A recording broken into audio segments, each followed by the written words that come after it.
देवकी परमानंदम कृष्णं वंदे जगद्गुरुं.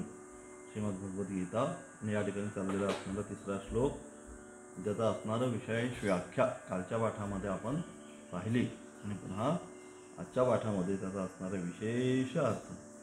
काल किंचित क्लिष्ट व्याख्या असल्यामुळे त्याच्यावर पुन्हा एकदा आपण प्रकाश टाकण्याचा प्रयत्न आजच्या पाठामधून करणार आहोत. आणि म्हणून असा असणारा तिसरा जो श्लोक आहे, तिसऱ्या श्लोकाच्या माध्यमातून त्याज्यम दोषवदित्येके कर्मपाहुर मनीषिणः यज्ञ दान तपकर्म न त्याज्यम इति चापरे. अशा प्रकारे काय सांगितलं या ठिकाणी, त्याज्यम दोषवदित्येके कर्मप्राहुर मनीषिणः, की काही काय म्हणतात, दोषाने युक्त असलेले कर्म जे आहे, कर्मामध्ये दोषच आहे.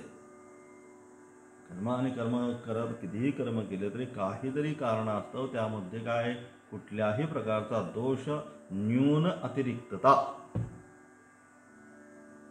त्यामध्ये राहणारच. आणि म्हणून अशा प्रकारे त्रीन, न्यून आणि अतिरिक्तता हा दोष स्वरूप असल्यामुळे काय केलं पाहिजे, दोषानियुक्त असल्यामुळे काय, कर्माचं जे आहे कुठल्याही परिस्थितीमध्ये कर्माचा त्याग करावा. परंतु कर्माचा त्याग करत असताना कर्मत्याग करावा. परंतु कर्मत्याग करत असताना त्यातील काही आणखी विचारवंत या ठिकाणी पुन्हा सांगण्याचा प्रयत्न करतात. काय सांगतात, यज्ञ दान तप कर्म, जे यज्ञ आहे, दान आहे आणि तप आहे, हे जे कर्म आहे, हे कर्म कोणत्याही परिस्थितीमध्ये त्यांचा त्याग करू नये असं या ठिकाणी सांगितलं गेलेलं आहे. आणि म्हणून अशा प्रकारे त्यागाची असणारी व्याख्या, कर्माचा तर त्यागच केला पाहिजे, परंतु कर्माचा त्याग करत असताना जो यज्ञ आहे, जे दान आहे, जे तप आहे, यज्ञ दान तप यांचा या ठिकाणी त्याग करू नये असं या ठिकाणी सांगण्याचा प्रयत्न केलेला आहे. आणि सारासार मागच्या पाठामध्ये ज्याप्रमाणे सांगितलं, तर सारासार काय या ठिकाणी, तर सारासार या ठिकाणी हा जो संपूर्ण जो विषय चाललेला आहे, हा कुणाच्या माध्यमातून चाललेला आहे, तर आरुरुक्षोर मुनेर योगम कर्म कारणम उच्यते. जो आता योगावर आरूढ होण्यासाठी ज्याने सुरुवात केलेली आहे त्याच्यासाठी हा विषय आहे. परंतु जो योगारूढस्य तस्यैव क्षमक कारणम उच्यते, या न्यायानं की योगावर आरूढ झालेला आहे म्हणजे काय, ज्याची चित्तशुद्धी झालेली आहे, त्याच्या अंतःकरणामध्ये काम क्रोधादी आता काही राहिलेलं नाही, काय अमानित्व अधंबित्वादी दैवी गुणसंपत्ती प्राप्त झालेली आहे, असा जो विवेक, वैराग्य, समाधी, षटकसंपत्ती आणि मोक्षत्व हे सगळे अधिकार संपन्न जो अधिकारी आहे, अशा प्रकारचा अधिकार संपन्न जो अधिकारी आहे, त्याच्यासाठी सर्व कर्म संन्यासच आहे. त्यासाठी दुसरा कोणता मार्गच नाहीये. परंतु तत्पूर्वी साधन मार्गावर आता चालणारा आहे त्याचा विचार या श्लोकाच्या माध्यमातून चाललेला आहे. जो पूर्ण ज्ञानी झालेला आहे, पूर्ण ब्रह्मज्ञानी झालेला आहे, ब्रह्मविद ब्रह्मैव होती, या न्यायाने जो परिपूर्ण ज्ञानी झालेला आहे, आत्मविद झालेला आहे, यस्य आत्मरतिरेव स्यात् आत्मतृप्तश्च मानवः आत्मनेव च संतुष्टः तस्य कार्यं न विद्यते सांगितले गेले. तिथं काही जो आत्म्यामध्ये स्थित झालेला आहे त्याला आता दुसरं कोणतंच कार्य राहिलेलं नाही. मग तो कोणत्याही अवस्थेमध्ये असो, योगरतो वा भोगरतो वा संगरतो वा संगविहीनः यस्य ब्रह्मणि रमते चित्तम नंदती नंदती नंदत्येव. अशा प्रकारे की ज्याचं चित्त ब्रह्मामध्ये रममान झालेलं आहे, तो केवळ तो आनंद आहे, निरतिशय आनंद तो आपल्या जीवनामध्ये प्राप्त करून घेतो. आणि म्हणजे अशा प्रकारचा जो निरतिशय आनंद प्राप्त करणारा, सर्व कर्म संन्यास, सर्व कर्म फलत्यागी जो आहे, जो ब्रह्मविद आहे, त्याचा या श्लोकाच्या माध्यमातून विचार केलेला नाही. मग कोणाचा विचार केलेला आहे, आरुरुक्षोर, की ज्याने आरंभ केलेला आहे. आणि मग आरंभ केल्यानंतर अजून परिपक्व अवस्थेला गेलेला नाही, परंतु मग काय झालं, मग मध्येच कर्म तो त्याग करतोय. अशा प्रकारचा जो आहे, मधल्या स्टेजचा जो आहे, त्याचा विचार या ठिकाणी चालू आहे. हे आपल्या लक्षामध्ये सर्वात पहिलं राहिलं पाहिजे. आता मग तिथंच कन्फ्युजन होतं की जो परिपक्व आहे तो परिपक्वच आहे, त्याच्या दृष्टीने कर्म नाहीच आहे, हे अतिशय स्पष्ट जाणून घ्यायचं. परंतु साधनेला आरंभ केल्यानंतर बरेचदा वाटायला लागतं आता मी असा झालो, आता मी उच्च प्रतीचा साधक झालो, हे झालो ते झालो. आणि मग काय होतं, अजून तोपर्यंत त्या स्टेजला न जाताच मध्येच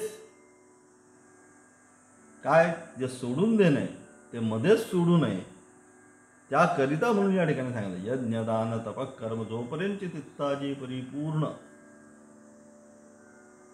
शुद्धी होत नाही तोपर्यंत प्रयत्न करत राहायचे.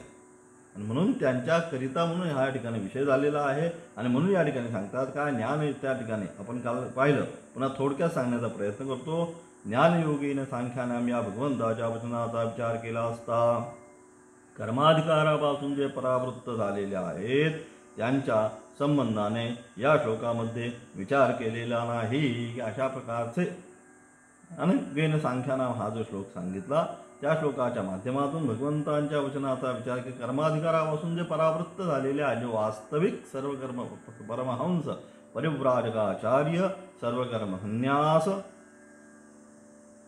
ज्यांनी आपल्या जीवनामध्ये प्राप्त केलेला आहे त्यांच्याकरता या श्लोकामध्ये विचार नाही, त्यांना सर्व कर्म संन्यासच आहे. परंतु जे मधले आता साधनेच्या अनुषंगाने जे पुढे पुढे पुढे पुढे एक एक पायरी चाललेले आहेत त्यांच्या अनुषंगाने, परंतु सिद्धावस्थेला अजून गेलेले नाही, त्यांनी मध्येच काही गडबड करू नये. अजून ते प्राप्त नाही झालं म्हणजे ते पण प्राप्त नाही आणि हे पण प्राप्त नाही, मग काय झालंय, उभयथा भ्रष्ट होऊ नये.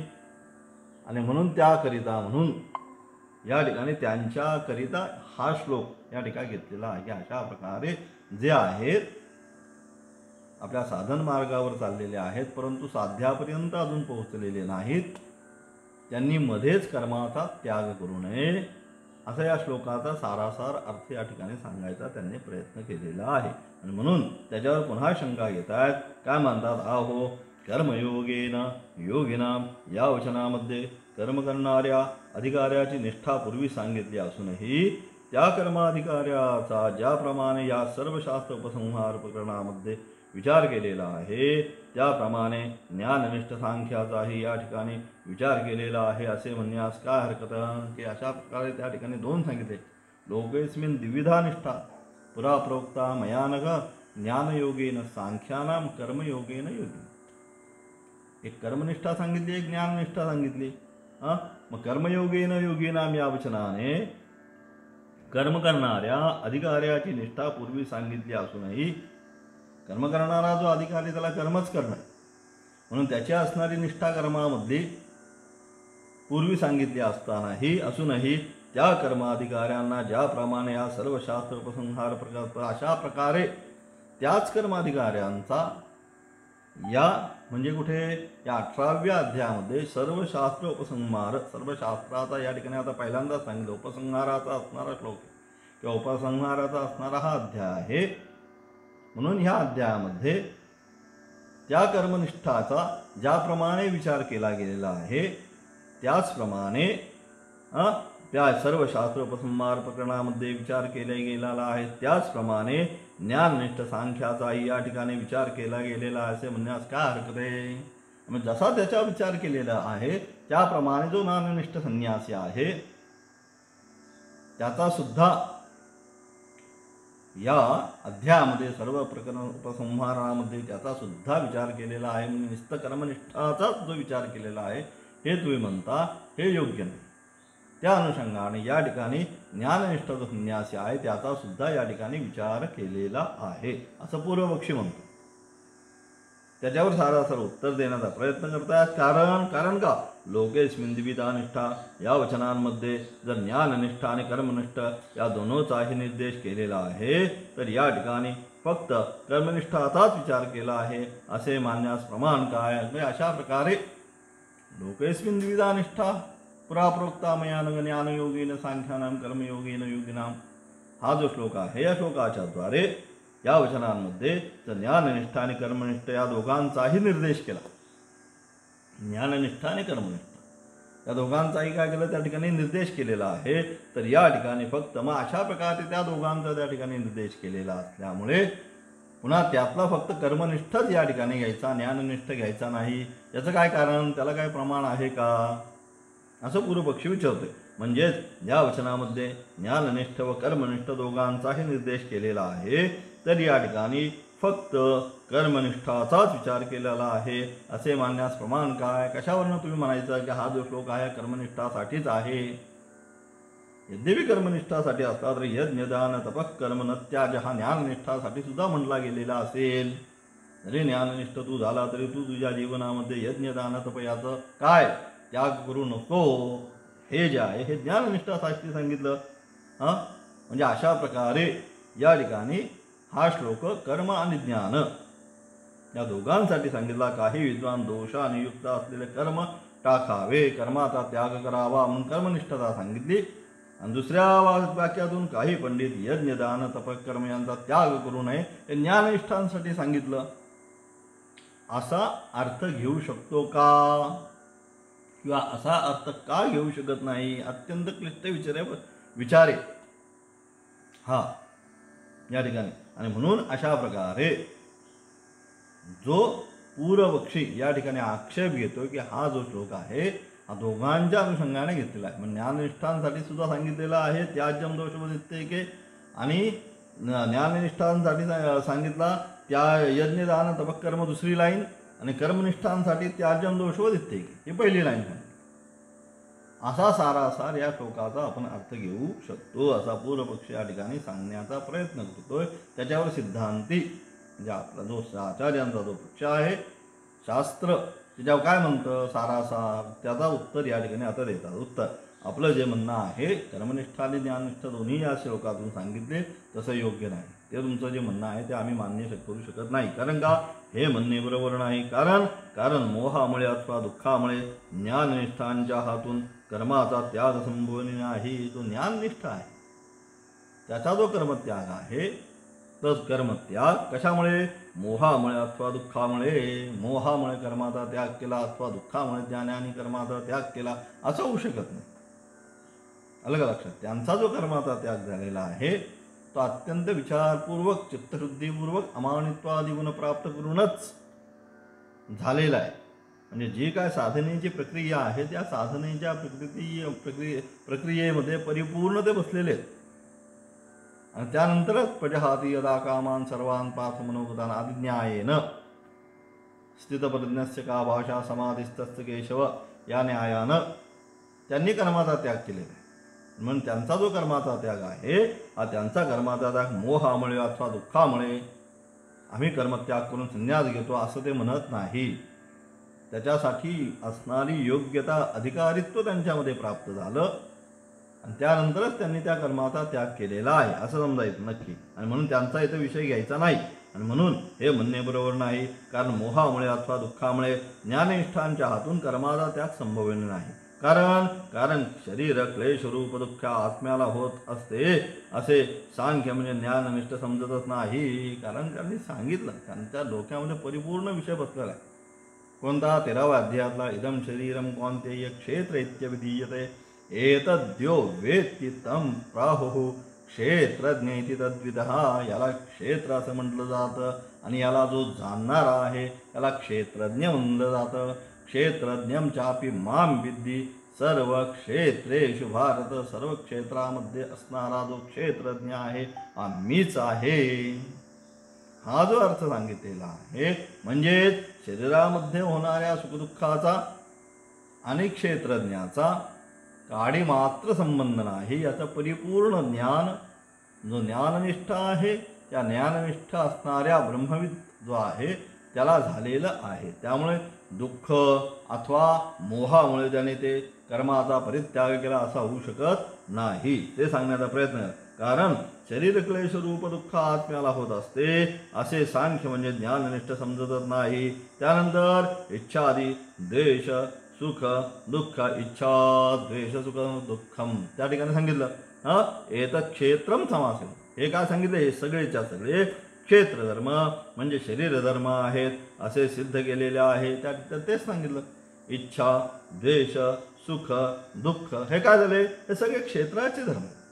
म्हणजे क्षेत्राचे म्हणजे सर्व शरीर धर्म आहेत असेही सिद्ध केलेले आहे. आणि शरीर धर्माचा शरीरी जो आत्मा त्याच्याशी काही एक संबंध नाही. आणि हे जे शरीर धर्म आहेत, या शरीर धर्माचा जो शरीरी तद्व्यतिरिक्त क्षेत्रज्ञ जो आहे, त्या क्षेत्रज्ञाशी या शरीर धर्मांचा काही एक संबंध नाही. आणि म्हणून काय सांगितलं? म्हणून क्षेत्र शरीर धर्माचा काही एक संबंध नाही आणि शरीर धर्माचा आत्मा त्याशी काही एक संबंध नाही. आणि म्हणून ते ज्ञाननिष्ठ शरीर क्लेश रूप दुःखाच्या भयाने कर्माचा परित्याग कसा करणार? आणि म्हणून ते जे आहेत ज्ञाननिष्ठ वास्तविक ज्यांना अधिकारित्व प्राप्त झालेले आहेत असे जे ज्ञाननिष्ठ आहे, हे शरीर क्लेश भयात त्यांनी कर्माचा परित्याग केला आहे असं म्हणणं योग्य ठरणार नाही. कसं काय करणार?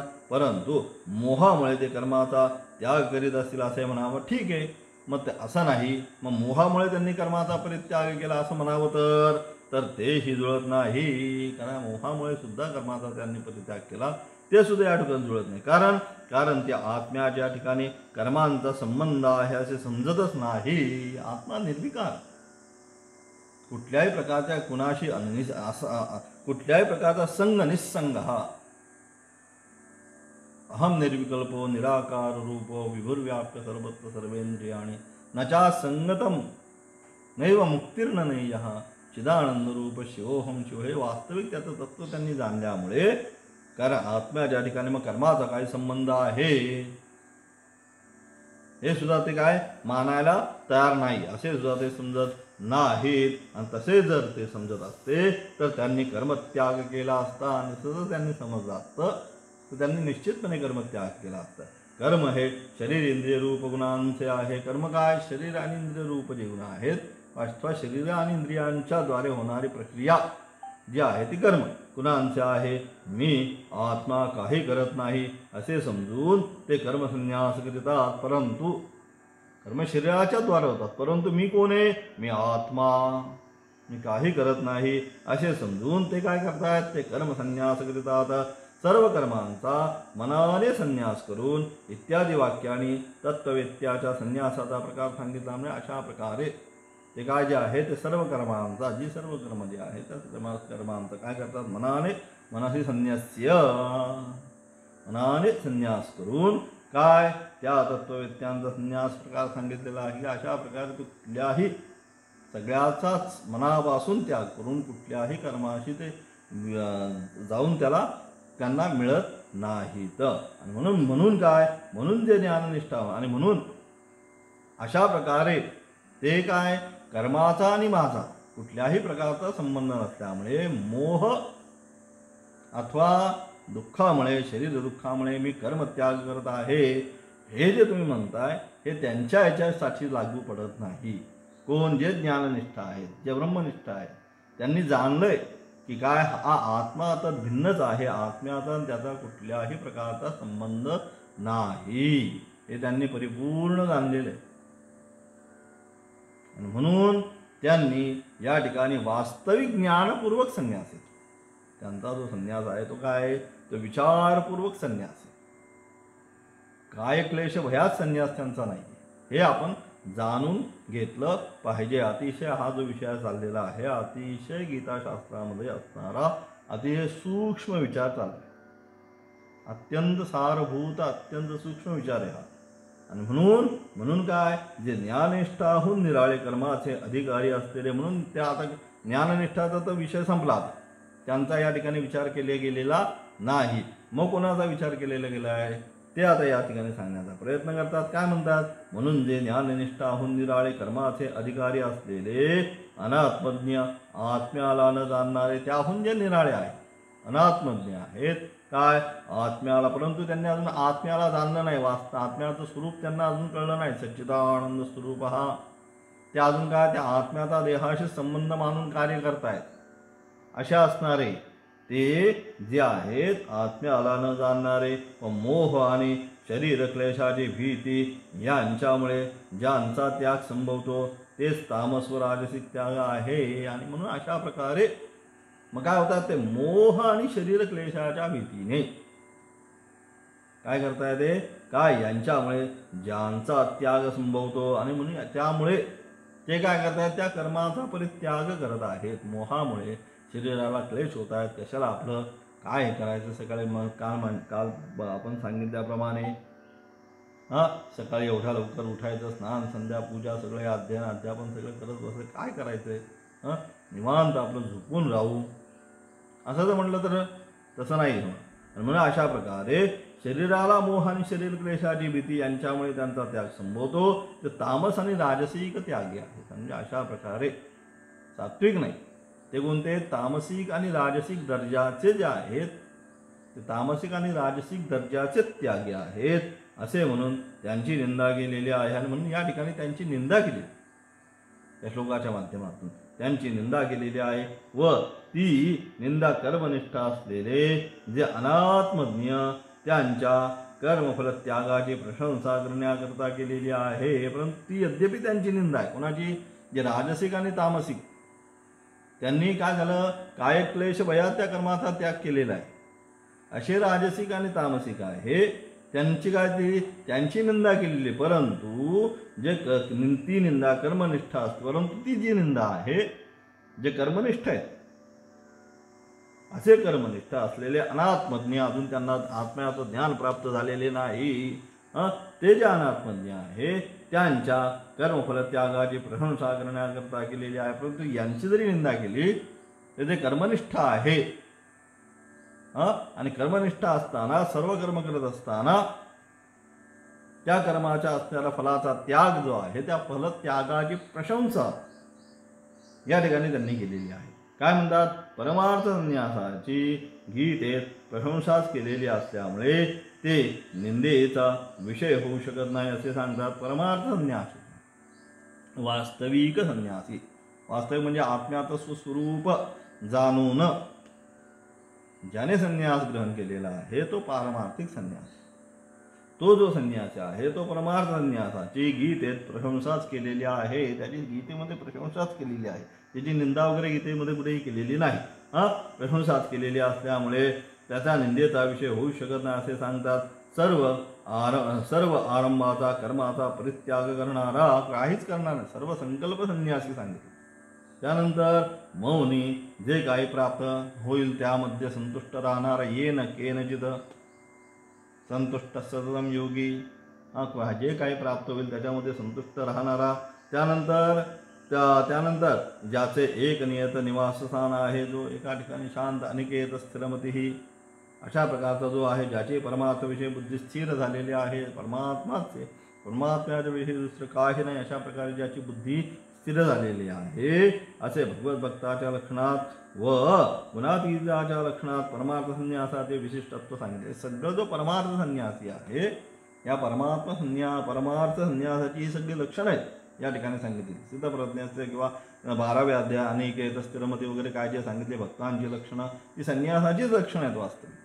म्हणून संन्यासाचे विशिष्ट सांगितले आहे जी ज्ञानाची परानिष्ठा या ज्ञानास्य या परहा निष्ठा ज्ञानस्य या परहा सांगितले. त्यानंतर असे म्हणून पुढे ज्ञाननिष्ठा सांगणार आहेत. तस्मात ज्ञाननिष्ठ संन्यासी येथे विवक्षित नाही. आणि म्हणून या श्लोकामध्ये जो ज्ञाननिष्ठ आहे तो संन्यासीच आहे. तो या ठिकाणी आम्हाला अपेक्षित नाही कारण तो सर्व गुण संपन्न आहे. जे काही पाहिजे ते सगळं प्राप्त करून चित्तशुद्धीद्वारे आत्म्याचं वास्तविक स्वरूप सच्चिद आनंद स्वरूप हे त्यांनी जाणून विवेकपूर्व संन्यास त्यांनी ग्रहण केलेला आहे. म्हणून त्याचा या ठिकाणी विषय येत नाही. तो मुक्तच आहे परंतु निष्ठा आहे. आणि म्हणून तस्मात जी ज्ञान म्हणून पुढे ज्ञाननिष्ठा सांगणार आहे. तस्मात ज्ञाननिष्ठ संन्यासी येथे विवक्षित नाही तर तामस व राजसिक त्यागापेक्षा कर्मफल त्याग सात्विकत्व या गुणाने युक्त असल्यामुळे म्हणून तामस आणि राजसिक जो त्याग आहे म्हणजे काय क्लेश भयात जे त्याग त्यांनी केलेला आहे ते तामसिक आणि राजसिक जे करते आहेत कर्म करते त्यागापेक्षा कर्मफल त्याग सात्विकत्व या गुणाने युक्त असल्यामुळे या ठिकाणी संन्यास शब्दाने त्यांच्याही पेक्षा त्या कर्मत्यागापेक्षा कर्मफलाचा त्याग जो आहे हा कर्मफलाचा त्याग सात्विकत्व या गुणाने युक्त असल्यामुळे राजसिक आणि तामसिक त्यागापेक्षा मग हा बरं आहे ना, हा कुठला जो कर्मनिष्ठ आहे तो कर्म करत असताना काय करतो, फलत्याग आहे, कर्माच्या फलाची आकांक्षा न करता कर्म करतोय अशा प्रकारचा जो आहे, म्हणून तो सात्विकत्व या गुणाने युक्त असल्यामुळे त्याच्यामध्ये सात्विकता आहे. आणि हे कायक्लेश भयात त्यजेते, राजसिक आणि तामसिक कर्म सोडून दिली. कशामुळे, कायक्लेश भय होईल म्हणून ती आम्ही कर्म सोडून दिली, मग ते काही कामाचं नाही. मग त्यापेक्षा जो कर्म करणारा आहे तो कोणत्या अनुषंगाने कर्म करतोय, तर कर्मामध्ये असणारे फला जे आहे त्या फलाच्या वृत्तीचा त्याग करून कर्म करतोय. तो कधी यांच्यापेक्षा श्रेष्ठ आहे, या दोघांपेक्षा, ते सांगण्याचा इथं प्रयत्न केला. आणि गुणाने युक्त असल्यामुळे या ठिकाणी संन्यास शब्दाने निष्ठ केलेला आहे. हा सात्विक त्याग आहे. मुख्य सर्व कर्मसन्यास या ठिकाणी विवक्षित आहे. म्हणजे अशा प्रकारे राजसिक आणि तामसिक जे त्याग करणारे आहेत, ह्या राजसिक आणि तामसिक त्याग करणाऱ्यांपेक्षा जो सात्विक दर्जाचा कर्मनिष्ठ अधिकारी आहे तोच या ठिकाणी विवक्षित आहे. न की सर्व कर्मसन्यासी, न की सर्व कर्मसन्यासी आत्मज्ञानाने सर्व कर्मसन्यास घेतलेला आहे तो येथे विवक्षित नाही. त्यानंतर काय म्हणतात, संन्यास शब्दाने कर्मफलसन्यास हा मुख्य संन्यासात घेणे योग्य आहे असे समजून पुन्हा वादी म्हणतो. या ठिकाणी पुन्हा हा सारासार जरी विचार केलेला असला तरी त्याच्या पुन्हा आता तो वादी आहे, प्रतिवादी, तो पुन्हा आक्षेप घेतो. तो काय म्हणतोय, संन्यास शब्दाने सर्व फल संन्यास, संन्यास शब्द आहे, त्या संन्यास शब्दाने कर्म फलसन्यास हा मुख्य संन्यासच घेणे योग्य आहे असे समजून वादी म्हणतो की तोच घ्यायचा अर्थ. काय तर कर्मफलसन्यास, संन्यास म्हणजे कर्मफलसन्यास हा मुख्य संन्यासच घेणे योग्य असे म्हणतात. असा प्रतिवादी म्हणतोय सर्व कर्मांचा संन्यास अशक्य आहे याविषयी नाही देह, कारण का सर्व कर्माचा संन्यास अशक्य.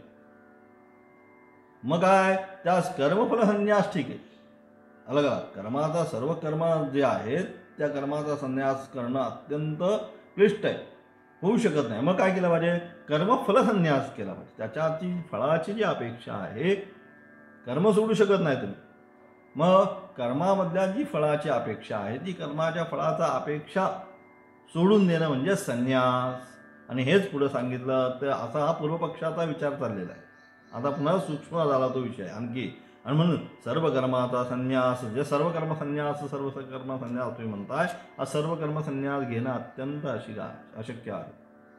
नाही कश्चित क्षणमपि जातु तिष्ठत्य अकर्मकृत, शास्त्रच म्हणतं कर्म न करता कोणी एक क्षण सुद्धा राहू शकत नाही. मग कसं काय सर्व कर्म संन्यास करणार. आणि म्हणून सर्व कर्म संन्यास या शब्दाने सर्व कर्म फलत्याग सांगितलं. त्या फलाचा असणारा कर्म करायचं, परंतु फलाच्या अपेक्षा न धरणं म्हणजे संन्यास. आणि हेच पुढे सांगितलं, हे म्हणतात पुन्हा, आणि हेच नाही देहप्रदाशक्यम हे हेतुबोधक वचन प्रमाण असल्यामुळे येथील संन्यास मुख्य आहे, गौण नये म्हणून म्हणाल तर. आणि म्हणून पुढे जाऊन कुठं सांगतात, पुढच्या श्लोकाच्या माध्यमातून 11व्या श्लोकामध्ये या ठिकाणी पुन्हा तेच सांगण्याचा प्रयत्न केलाय त्यांनी. काय, नाही देहप्रदाशक्यम त्यक्तुम कर्माण्यशेषतः यस्तु कर्मफलत्यागी सत्यागित्यभिधीयते. या श्लोकाच्या माध्यमातून काय म्हणतात, देहच आत्मा, हा देह आहे, हा देहच आत्मा असा अभिमान धरणाऱ्या पुरुषांकडून कर्मे निःशेषतः टाकले जाणे शक्य नाही. सगळ्याच कर्माचा परित्याग करणं शक्य नाही, अलग शक्य नाही. परंतु जो कर्मफलाचा त्याग करणारा तो त्यागी, परंतु त्या कर्माच्या फलाचा जो त्याग करणारा आहे तो वास्तविक त्यागी असं म्हटलं आहे. म्हणजे हेच त्या श्लोकाच्या माध्यमातून सांगितलं. आणि म्हणून तुम्ही जे म्हणताय सर्व कर्म संन्यास, तो सर्व कर्म संन्यास नाही तर सर्व कर्म फलत्यागी. फलक लक्षात येतोय का, कर्माचा त्याग करूच शकत नाही कुणी, म्हणून तुम्ही सर्व कर्म परित्यागी जे म्हणताय ते नको आम्हाला. सर्व कर्म सर्व कर्म फलत्यागी पाहिजे आम्हाला, हा अर्थ या ठिकाणी अपेक्षित आहे. हे काय म्हणतोय, पूर्वपक्षी म्हणतोय या ठिकाणी पुन्हा त्याचं खंडन करून. की त्या यांनी जे मागे काय सांगितलंय सर्व कर्मसन्यास हाच वास्तविक आत्मज्ञानी. परंतु कुणीही सर्व कर्मसन्यास घेऊ शकत नाही. मग काय कारण का? नाही कश्चित क्षणमपि नाही देहभृता शक्यम या श्लोकांच्या द्वारे कर्माचा त्याग अत्यंत क्लिष्ट असल्यामुळे मग काय करतो? जो कर्माच्या असणारा फलाचा त्याग करतो तो संन्यासी असा अर्थ घ्यावा असा पूर्वपक्षी या ठिकाणी म्हणतोय. मग त्याचं उत्तर काय म्हणतात बघू. आता लक्षात आलं का? क्लिष्ट विषय थोडा पण लक्षात येईल तुमच्या. आता काय हरकत नाही. मग काय म्हणतात पाहू त्याचा अर्थ. उत्तर काय देत आहेत? उत्तरामध्ये म्हणतात ते बरोबर नाही. कारण का? कारण नाही देहभृता शक्यम हे हेतुवचन कर्मफल त्यागाच्या स्तुत्यर्थ आहे. ठीक आहे, तुम्ही जे म्हणताय आम्हाला मान्य. परंतु नाही देहभृता शक्यम त्यक्तुम सर्वाणि कर्मशेषता हा जे काय तुम्ही सांगितलेला आहे हे कशासाठी आहे? नाही देह हे हेतुवचन कर्मफल त्यागाच्या स्तुतीसाठी आहे. ते तसं जरी म्हटले असले तर त्या वचनाच्या द्वारे कर्मफलाचा जो त्याग आहे त्या कर्मफलाच्या त्यागाची स्तुती त्या ठिकाणी केलेली आहे. या आणि म्हणून त्या स्तुत्यर्थम तो श्लोक आहे. कर्मफलाच्या त्यागाची स्तुती जी आहे त्या कर्मफलाच्या त्यागाची स्तुती या श्लोकातून केलेली. त्याचा अर्थ असा नाही सर्व कर्मसन्यास कधी होऊ शकत नाही. सर्व कर्मसन्यासच आहे वास्तविक आत्मज्ञानासाठी. परंतु जो अनात्मा जो आहे कर्म करणारा जो आहे त्याच्यासाठी सांगितलंय की त्याच्यामध्ये असणाऱ्या फलाच्या इच्छा धरू नको. म्हणजे काय? चित्तशुद्धीद्वारा पुन्हा त्या मार्गावर तो येईल. अला अनुषंगाने बारीक अतिशय विषय चाललाय, अतिशय बारीक आहे. आणि म्हणून ज्याप्रमाणे म्हणून तो जो श्लोक आहे तो श्लोक कशासाठी आहे? तर कर्मफल त्यागाची स्तुत्यर्थ हा श्लोक आहे. या विषय दृष्टांत सांगितला. ज्याप्रमाणे त्यागा शांती अनंतरम कर्मफल त्यागानंतर लागली शांती म्हणजे मोक्ष या वचनाने कर्मफल त्यागाची स्तुतीच केली आहे. ज्याप्रमाणे त्यागा शांती अनंतरम या वचनाने काय केलं? कर्मफल त्यागाची त्यागानंतर लगेच शांती प्राप्त होते. कर्मफलाचा त्याग केल्याबरोबर कर्मफलाचा तुम्हाला शांती प्राप्त होते. म्हणजे का लगेच शांती प्राप्त होते का? परंतु त्या ठिकाणी ज्याप्रमाणे कर्मफल त्यागाची स्तुती केलेली आहे त्याचप्रमाणे या ठिकाणी देहभृता शक्यम अशा या ठिकाणी तेच समजायचे. अलग लक्षात. ज्ञानानेच मोक्षप्राप्ती होते असा सिद्धांत असताना कारण का? ज्ञानादेव कैवल्यम हे नीट लक्षात ठेवता. अतिशय बारीक विषय. ज्ञानानेच शंकराचार्यांचा तो सिद्धांत आहे किंवा सर्व शास्त्र सिद्धांत जो आहे या सर्व शास्त्र सिद्धांतामध्ये ज्ञानादेव कैवल्यम हा अगदी दृढ पाया धरायचा. याच्यावरनं इकडे तिकडे जायचं नाही. ज्ञानानेच मोक्ष. अनेक कधी काही कोणी गप्पा मारेल, काही करेल, इकडे बुद्धी भ्रष्ट करतील, इकडे जाईल तिकडे जाईल, काही सांगतील नाही असं केलं तरी काय होतंय, मग आम्ही असं करू मग तसं करू मग काही नाही. ज्ञानादेव कैवल्यम हे सूत्र लक्षात ठेवायचं. ज्ञानानेच मोक्ष.